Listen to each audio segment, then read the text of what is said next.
Halloween was right around the corner, and Trevor and his friends, Mia, Jason and Lex, were on a mission. Not to carve pumpkins or to grab candy early, but to pull off the best prank the neighborhood had ever seen. And what's scarier than clowns? Not the funny ones, no. They had in mind the old-fashioned nightmare-fueling clowns that stalk you in horror movies. The plan? Dress as clowns, scare the neighborhood, record everything, and become viral Halloween legends. Night one went exactly as planned.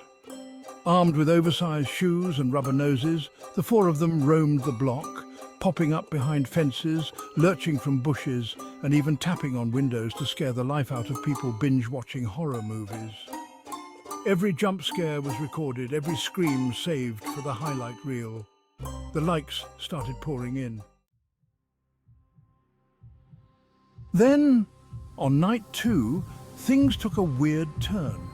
Mia checked her messages and found one from an account with no profile picture, just a username.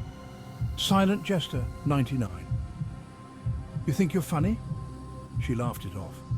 Someone's just salty because they got scared, she told herself. But then she received another message. We're coming. The group decided to go bigger. This time they'd prank the whole neighborhood with an epic haunted house setup in Jason's backyard, complete with fog machines, spooky music, and of course their creepy clown personas lurking in the shadows. They invited the whole neighborhood, certain it'd be their magnum opus. Then the real clowns showed up. As guests started arriving, Mia noticed a group of clowns watching from the edge of the yard, all wearing eerie old-fashioned costumes with faded makeup and permanent sneers. Their clothes seemed wrong, like they'd stepped out of a forgotten circus in some fever dream. "Look, guys," she whispered, "I think we have some copycats trying to steal our thunder." Jason, undeterred, decided to call them out. "Nice costumes, but this is our party," he shouted across the lawn. But the clowns didn't flinch. They just stood there, staring with a kind of creepy intensity. And then one of them raised a gloved hand and waved. A slow, deliberate wave that looked almost threatening. As the night wore on, things started getting weird. Guests were saying they saw clowns wandering in and out of the house. Lex, setting up in one of the scare spots, noticed a strange figure in the hallway mirror. One of the clowns who seemed to be watching him. When Lex turned around, there was no one there, just the faint echo of laughter down the hall. Then the lights went out. Jason managed to get the backyard lights working again, but when they came back on, things were different. Half of the guests were gone, and only the clowns remained, mingling with unsettling ease among the remaining partygoers. Then, one by one, the clowns started to reveal odd quirks. One would tip his hat and wink before making a fake bang with his hand, while another handed Mia a balloon with scrawled on it in dripping red ink. Every move was a blend of humor and horror that left their original prank looking like child's play. Jason, determined to salvage the night, shouted to everyone, "All right, very funny, Halloween is over, we're done with the scares." But then he felt a hand grip his shoulder. He turned around to see one of the clowns, face painted into a grotesque, over-exaggerated smile.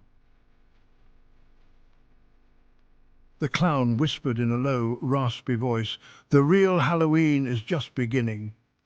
The group scrambled, ducking behind fake tombstones and into the shadows, realizing their prank had somehow summoned something much darker. Every time they thought they'd found safety, another clown would appear out of nowhere. One blocking the gate, another by the front door, one sitting in the driver's seat of Jason's mum's car, honking the horn with a slow, rhythmic beep. Then came the final confrontation. Trevor, Mia, Jason and Lex found themselves cornered in the garage, panting and clutching each other as the clowns closed in. One of the clowns pulled off his mask to reveal a completely blank face, like someone had erased his features with a pencil. He leaned in close to Trevor and whispered, You think clowns are funny, huh? We used to think that too. Another clown, chuckling, handed Mia a mirror. See yourself, he said with a grin. She glanced down and nearly screamed. Her reflection was distorted, her own face twisted into a permanent clownish grin. But before they could react, the clowns stepped back, laughing maniacally as they vanished into the shadows.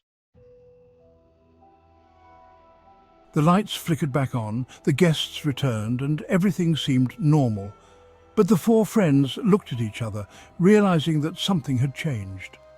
As the guests filed out, Lex caught a glimpse of himself in the hallway mirror, his mouth stretched into an eerie smile he couldn't wipe off, even if he tried.